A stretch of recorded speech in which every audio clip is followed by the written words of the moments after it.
This is one of those episodes where you listen to Cam and he says, Cameron the rapper, he says, "You're reaching, bro." That's reaching, bro. This is one of those times. If you see the intro that I had here in the thumbnail, it says, it mentions the Superman or the post-crisis Superman, the world of Krypton being connected to the Matrix. And you're saying, look, I don't see no Matrix in none of this, right? And ultimately, I want to draw you this more symbolism, because if you look at Superman 2, you have Superman versus these three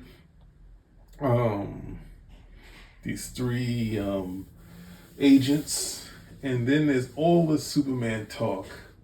And Superman at the end of the Matrix, him doing his Superman thing. There's all this Superman talk in the Matrix.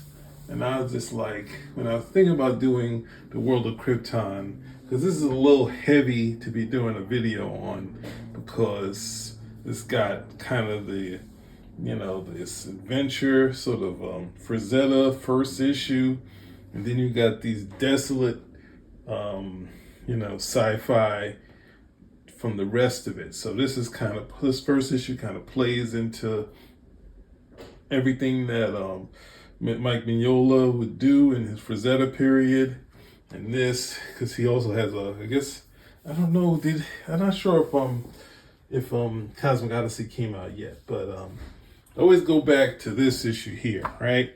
But I don't know if I'm going to be able to relate this to the Matrix, but let's go to where I first heard the word Matrix, which would be the Supergirl saga, right? Now we did it as a group. We did a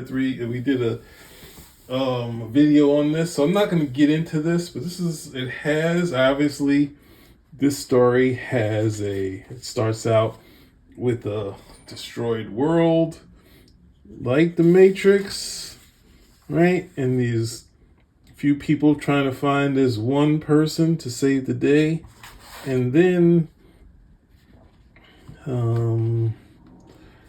let's go to this issue just for a second, right? We're not going to get into this because when we did the video, we missed a big part of it. Now everyone makes a big deal about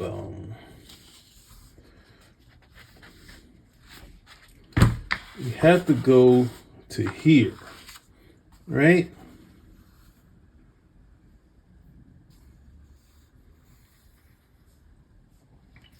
And this is something we didn't talk about.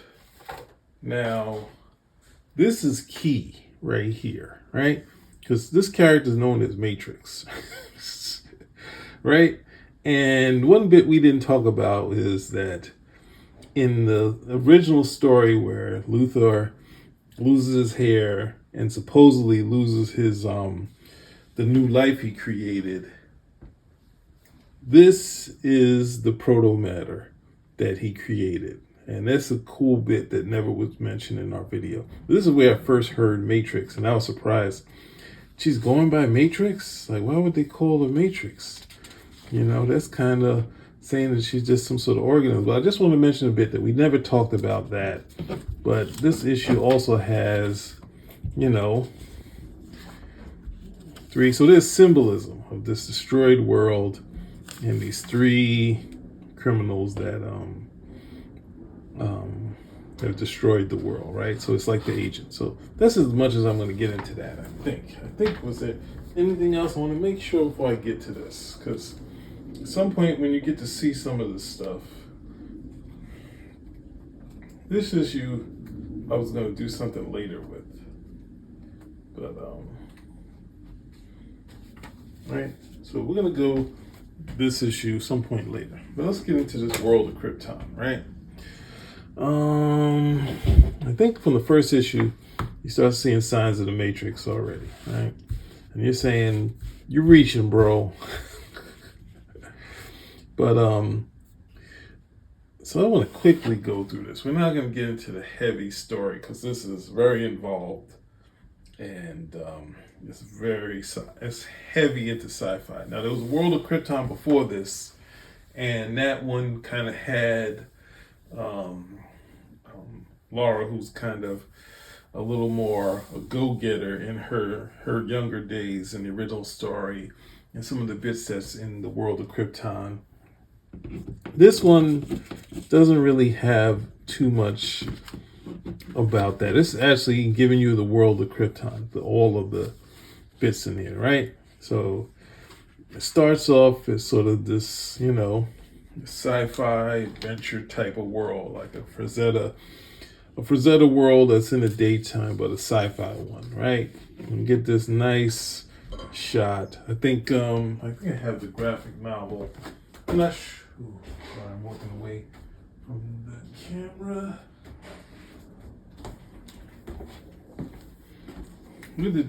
There's also this book here, so I'm not sure.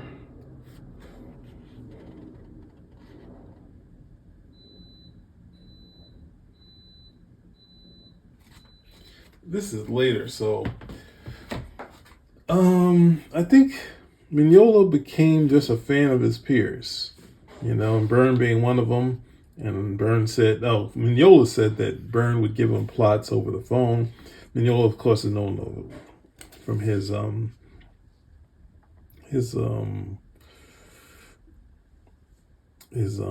Hellboy, of course. I don't know why. That's crazy. I got all the Hellboy stuff here. Right, and we meet. I think we meet Van L here, right, and we meet Vera, right, and we're in this world, this carefree world, where they have these gliders, and obviously, you can see what they're trying to do. Man of Steel kind of use that, but the future world isn't the past world, so they're trying to kind of combine that for Man of Steel, and I don't think it worked at all, right? So you're still saying, how is this going to connect to the Matrix? Right? So she is a little too crazy with it, and she's tossed, and she's hurt, but Van is scolding her, but at the same time, there's no care of the injuries. He kind of just, there's a little bit of shock, and he just walks away to get her healed. And we also have there's this protest going on. Right, and so here's where, when I was first doing this, to be like, I'm gonna do a video on how this connects to I was gonna do this. I just said, let me try to read it again, because I haven't read it in a long time, and see if I can distill it so it's gonna be quicker. And we have this story where these clones, these people who are not interested, the clones have been used for parts. So they have the clone bodies, and when people get injured, they use those clones for parts, right? So then they have these kind of robotic drones, and I was like, good Lord. These, obviously it might be like Mignola was going for tripods, but these look like Sentinels in the Matrix.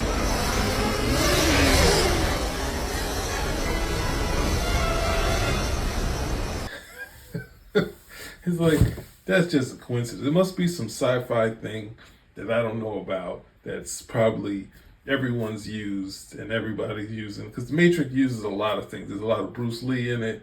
I think people say Akira. So, and what else? What else about it?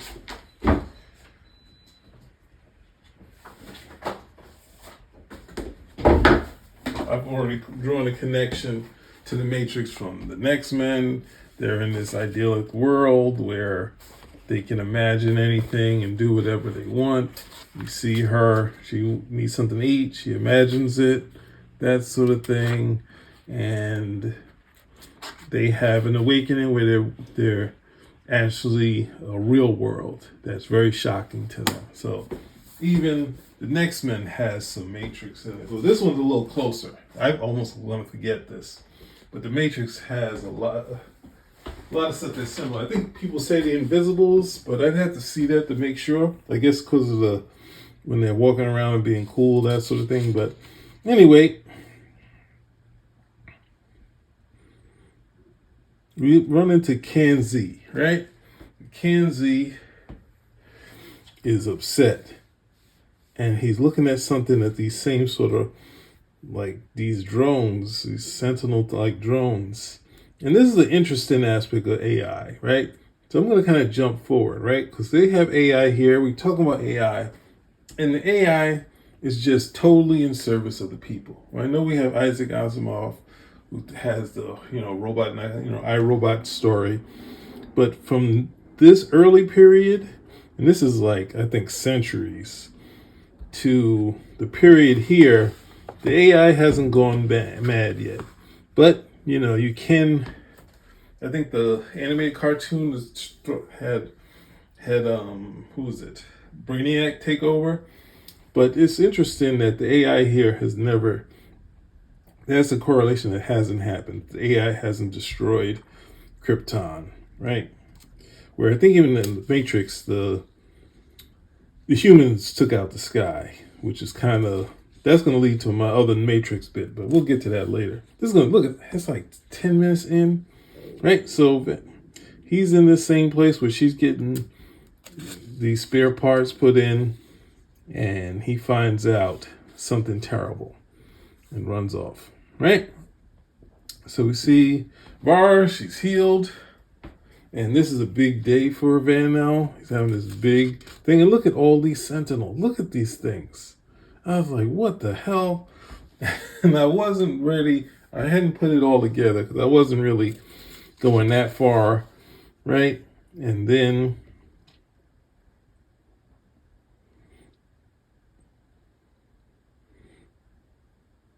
running into his friends and whatnot, they're talking, and there's all this other political stuff that's going on in Kandor. Obviously, Kandor is still a part of Krypton, about the struggle with the clones. That people want rights for clones, and clones, they don't want the clones just to be using their body for just different pieces, right? So then we get into the history, right? And we see this fight that's happening on Kandor. That we see these Sentinels type thing. They're also not just drones, but they're against these people that are fighting for the clones, right? So you think I'm going to go to the Clone Wars? I'm not. There's no Clone War talk in this thing, right? And here is Ranel. He is these are all distant relatives of Superman, right? And they're talking about the history of it, that they can't get out of the struggle. So even though their drones is stopping all the political unrest, this is going to be a great day for Van L. He's sitting there with Vara, they're having a good time, right? But at the same time, they're going, this all talking about the slaves, but then Nira comes in and says, Kanzi, who we saw, who was upset. And there's a big, they have described that Nira would not want her son to be married, right? And her son, Kanzi, is like, he is furious, right? And he's mad at his mother.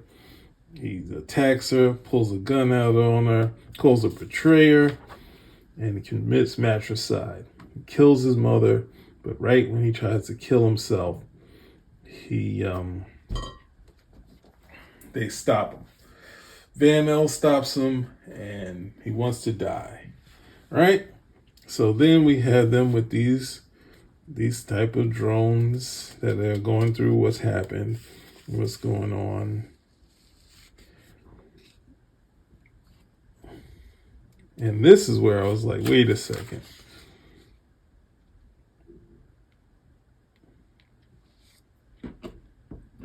They realized that Kenzie was upset when he went to the hospital, right? Well, it's not called the hospital, but, the hospital station, right? So they decided they're going to go there to figure out what's going on. And this is where I was like, oh my God, we got the Matrix right here.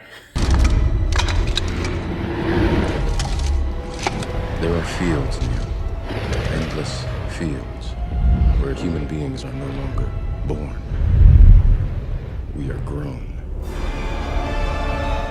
That's reaching, bro. All right, so here it says the clone bank, the repository of the ages. The chamber where we store living mindless clones, 3 for each man, woman, and child on Krypton, ever tended by silent, watchful sentinels. You hear that? Watchful sentinels, right?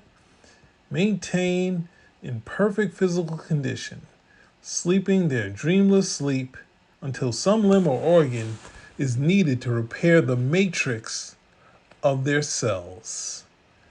How much closer to the Matrix can you get? Right, and this is the first of Great Rao. The first time he's seen the clone banks, and we see that Neera's clone has a clone that's missing, right? And then we find out that the woman who, Kenzie's mother, who was connected to, clingy to her son, decided to allow her son to marry a clone of herself. And that made Kenzie go crazy, right? But Kenzie, he had a plan to let the world of Krypton know that this happened. That, one of the people in the upper class actually had his was going to allow her clone to marry her son. So that means war, right? So that's the first story. So we had 2 things. I think the only other thing, there's 2 other things that are Matrix related. Well, 3. I guess you can say the whole series, but this could almost be a prequel to the Matrix. This is the world, as it got exists destroyed. today. Right? So these, I believe, are all Kryptonian forces against the, we see in this war for the clones, it's gone left. The world is destroyed. Some other thing, and there's these great double splash pages where I think Byrne just let Mignola get loose. And then we see this person who's plugged in. He's plugged into this suit. It's not just like Iron Man. He's almost asleep, right? So it's similar to, we've seen like the farms that were like in the Matrix, and now we see another separate thing on that, right? So he's going in there, and now we backtrack. So this, what Byrne does, if you were buying this book, you could read this issue without reading issue 1, because they basically explain everything that happened, right? They explain even more that there was Sen M, right? He was part of Legal Life, and he believed that the clones should be treated as people, right? And that started the whole thing that people were fighting for the clone rights, which led to this war, where we see this is a part of the upper class, and these are the part of the people that are going for it, right? And they say minds for the mindless. Mindful, lifeful, right?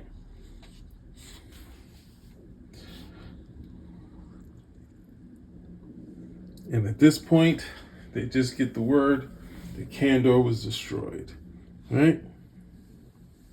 And here, Vara has a moment. She has a moment where she's struggling because she was like, what does this make me? Because I'm made up of clone parts now, right? So she's thinking herself to almost be a clone, and then she leaves off. But then we see Van El, he's in this suit, this from his memories while he's sleeping, right? But it's a good way to do a flashback. He's trying to see what else is out there, and he's going through this thing. And here, just like Neo, they sort of have this, he's been in this thing for who knows how long. When he comes out, it's like giving birth.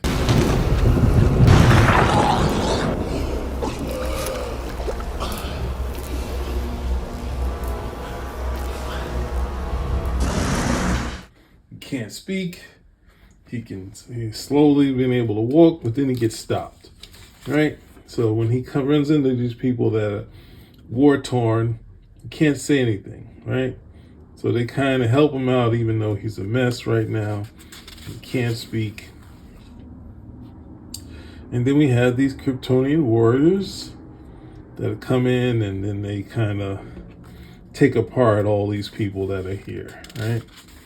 So then when they come in, they're expecting monsters and this, that, and the other, but it's not. They're just regular people, right? And Vera's there. What is she doing? She's with this group. Now, the group that they're fighting are called Black Zero. They're the ones that are the secret group that are look regular, right? It's not, they've been all portrayed as terrible people. And see the rebels and betrayer, but they're just regular people that have been. So it's almost the Kryptonians are just killing themselves, right? So this was another flashback, right? I think it was, right? So he's thinking that's why they had the borders around this. And so that's where the jump kind of happens, where I kind of struggled because I wasn't kind of confused here. Because it wasn't seemingly like the other flashback. But we see these people that have just been destroyed, they've been shattered, right? And they run into this woman who's kind of a warrior by herself, but she's still got, she lost an arm. And Van-El is like, you have to stop Black Zero. And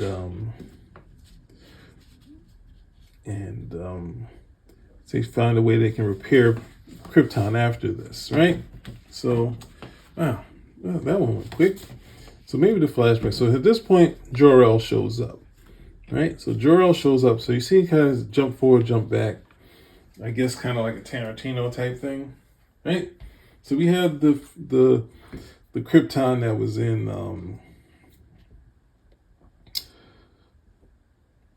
that was in Man of Steel, right? So we were introduced to Jor-El, who's watching everything from the past. He can see whole histories of the past, right? But no one else looks at the past besides him, right? And this war of clone rights, right?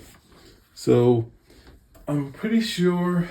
I know Byrne's a big sci-fi guy, but he's a big star. He was a big Star Wars guy, so he could have been inspired by the Clone Wars.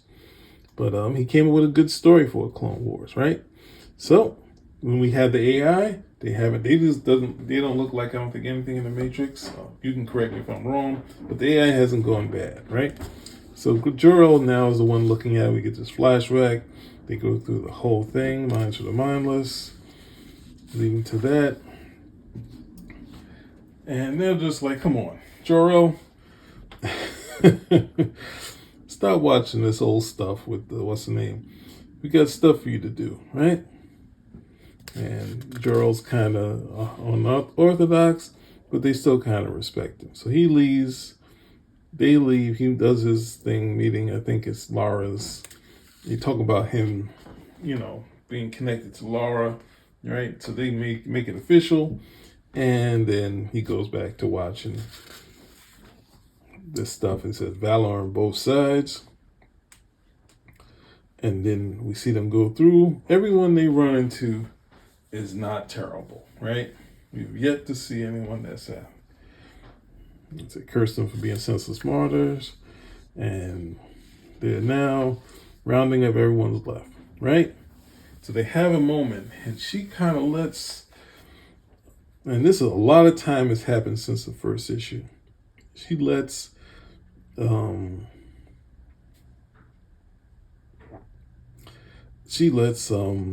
Van-El know that she knows him, right?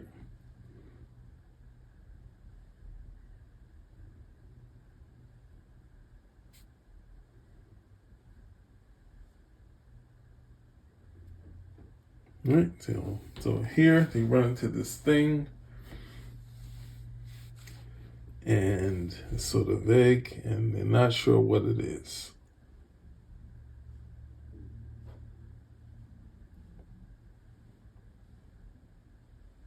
And Jor-El's been called away, right? So he's called away, but the story keeps going on. And he realizes Can Z, right? Can Z has been behind this, right?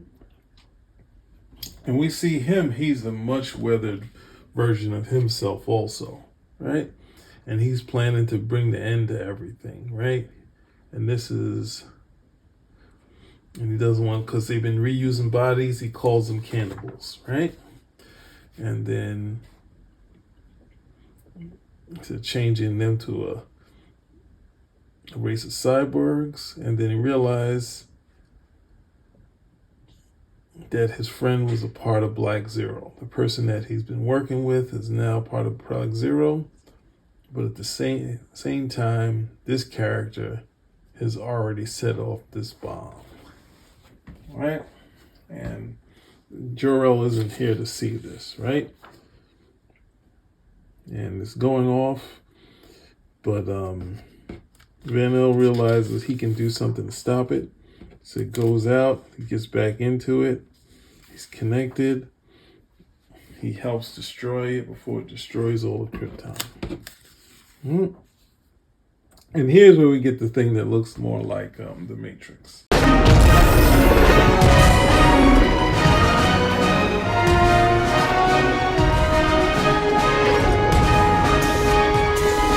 Right?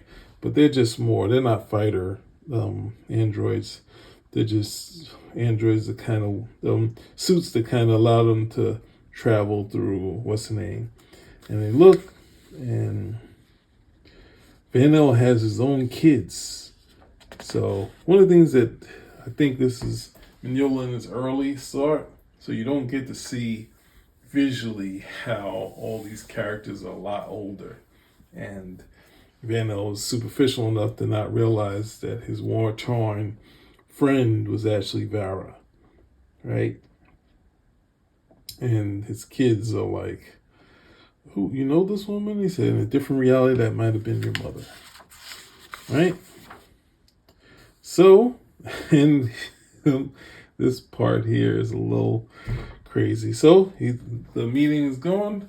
They've already talked about him getting married to or connected to Laura, who's a librarian. Right? So he goes in. And Jor-El asks to see his wife, his mate, and his father is upset. They show him wife, and he says she's beautiful, right? So all right, this went a little faster than I expected. Oh, that wasn't too bad, right? So what do we have? We have those drones, the destroyed world, the war-torn destroyed world, but it's more, that was AI versus the clone banks, the being asleep in this pod that keeps you alive, the dreaming, that dreaming world, the dreaming while you're able to see sort of things while you're stuck in that thing. And here is Superman. So actually, you don't know if it's been Superman. This issue, even though Superman's only on the cover of this one, Superman is telling Lois the story of Krypton. So we don't know how far back he went, but we'll see, right? So we have this missile going towards the Daily Planet, but Superman, of course, saves the day, and he gives Superman his more Frank Miller type of look, because Mignola's a big, spotting heavy blacks here. And we see Superman run into Jimmy and Lois, right? And they're talking about that Superman has a story where he wants to tell Lois and not Clark Kent, right? So he's like, it's okay. So she's preparing, and here's Superman. He comes over. Lois says that, Clark is growing on him. So he starts telling her the story, right? So here we get Superman telling the story, the whole thing, right? So I wasn't sure, but he did that. But he said, here, he's like, I was sent away from my native planet of Krypton before I was even born, but my father sent a special message in the rocket that carried me to Earth. That message tape carried all of the world of Krypton wrapped up into a single burst of concentrated information. I spent a lot of time since that data was injected into my head trying to sort my way through it, trying to learn what it means to be a Kryptonian. I got most of it figured out now, and I thought perhaps it was time I told some of it to the world. I think of myself as a human, Lois, an Earthling, but I think perhaps all you real Earthlings could benefit from the story of Krypton's last years. Right? So he talks about how idyllic it was and whatnot and what it went through. Right? That, how they became that.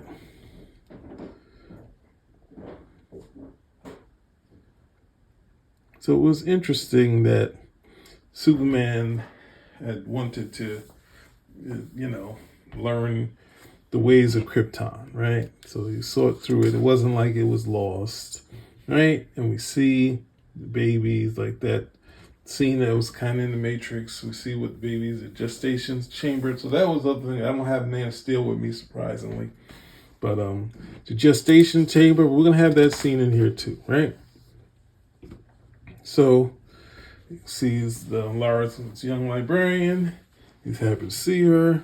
And then the robots, the AI is kind of like, Jor-El is kind of weird. Look at him. He's looking at his bride.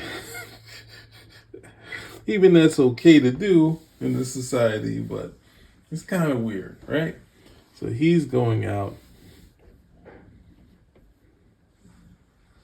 And Jor-El, son of Siegel, son of Terrell, son of Donnell, and he wants to see his son, right? And they say, this is unorthodox, right? So he wanted to visit, and then he goes in. They show him his baby that's yet to be born. And he says his name is going to be Kal-El. He said, it's my Kryptonian names, or what I would have been had I stayed and been raised there. All right. And there's an earthquake. So he's still admiring Laura. And to show that these characters don't have that sort of connection in this world. But we see Jor-El gets sick, and then we see Jor-El's father, and he's looking sick, right? And he fears he's dying. Right? He's saying millions of Krypton have died, and no one has figured out, but they're just kind of accepting of their fate, right? But Jor-El's going to go to the library, and he finds a distant ancestor, Van-El, and Black Zero, and when they tried to destroy Krypton, and the residue of stopping this thing didn't stop the actual destruction of Krypton. It created, what's the name?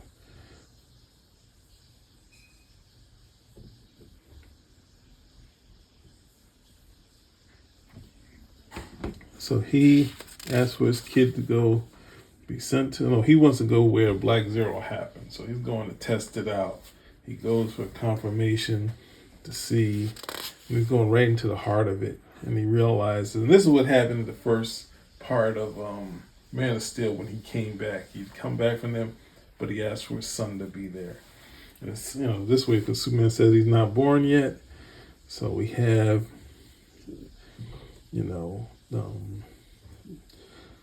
young Kal-El in this like kind of nurturing thing right before he gets born. I guess sort of like being in the womb, right? So they had this talk. They're saying it's going to explode possibly in hours, right? And since no one looks in the past, it's stuff that they kind of just there. Just shifted, did it not? Sorry, y'all. Anyway, so it's going to explode possibly in an hour. So talk about, hey, we're going to send our son off, right? And she doesn't want to see some guy because they've been in this outfit since they've been born, right? And he's going to has his hyperdrive. We're going to send them off, and the eruptions happen. And they send their son off, and they die almost instantaneously after that. Then we have Superman, saddened by their loss and the gift that they gave him of life after, and this is the end. All right? So there you go. World of Krypton. I was surprised I got to 30 minutes on that. So if you look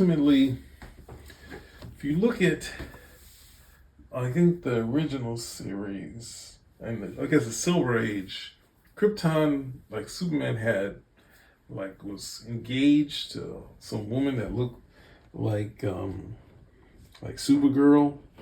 I think he ran into Jor-El. And it's something that I think Perez initially had struggled with because he felt Byrne had taken Krypton totally away from Superman. So you couldn't do stories with Jor-El because Jor-El is almost a character in the book. Like he was almost a regular character. But Byrne actually hadn't taken that away, all the imaginary stories. It was more of a chance to make it special. So when you did an imaginary story and a Krypton story, you weren't expecting it, right? So it'd be like a surprise. So when this came, Return to Krypton, it's like they're actually going to go back. And I got too much into Superman wanting to get into his Kryptonian heritage. But he's like, he had to go see what was going on out here to see if anything was left, right? So we'll get into that book later because that's going to connect to something else. I'm going to make some correlation, but I was really, that's what I want to get to. So I got there and I want to spend this last 5 minutes talking to you about, this one's a tough one, right? So what if the Matrix, what if this was a prequel to the Matrix? What if these drones, it's like similar to Sentinels, and this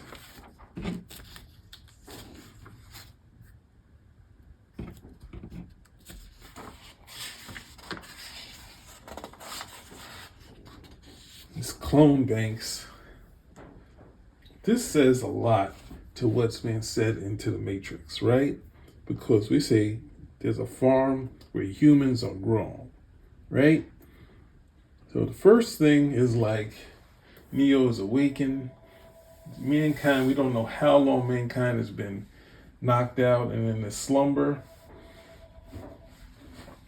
But we look at it as you're alive, you die. You're alive, you die.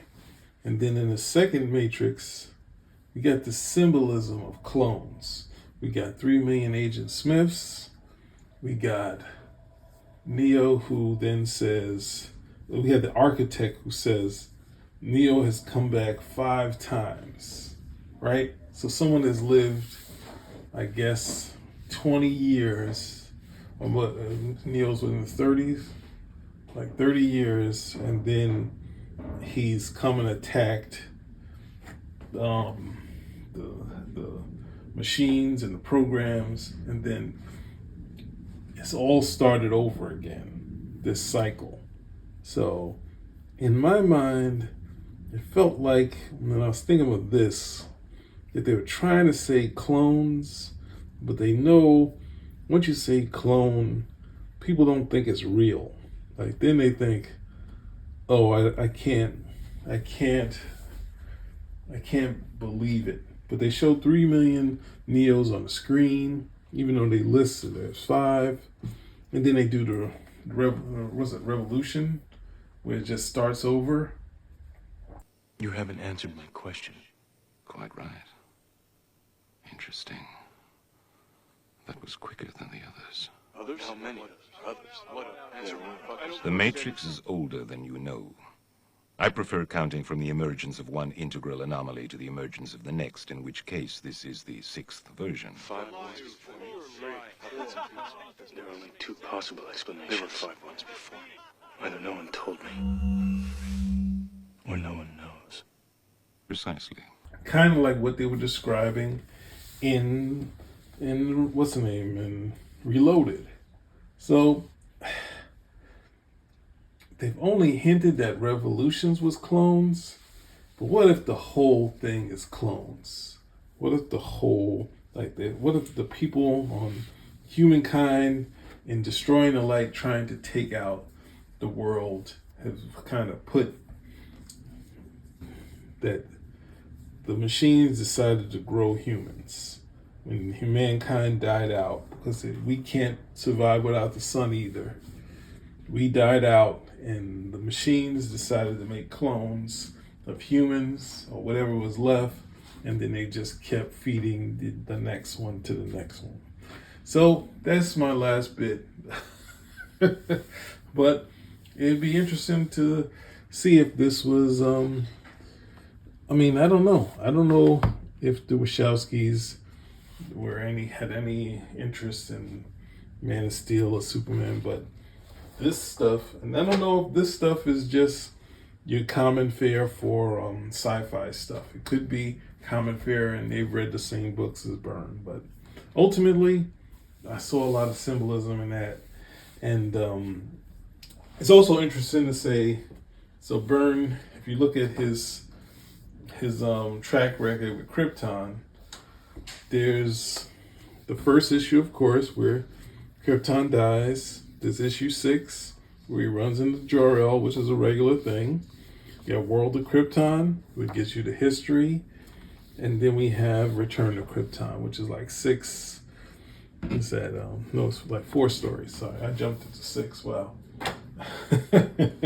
There's like 4 stories, right? So it's something that when it happened, you wouldn't expect it. And that's kind of the thing that I think when Byrne was doing some things, it would made it special again. So when there was a Krypton story or something Krypton related, and I think the post-Byrne kept it the same way. I think Perez wanted to do a lot more Krypton because he's a very big sci-fi guy, and he wanted to have that's how Superman got his Fortress of Solitude, because we had the Kryptonian man, Superman as a Kryptonian man, trying to recreate the world as Krypton was, but what we had left was a was a Fortress of Solitude with one of these robots, right?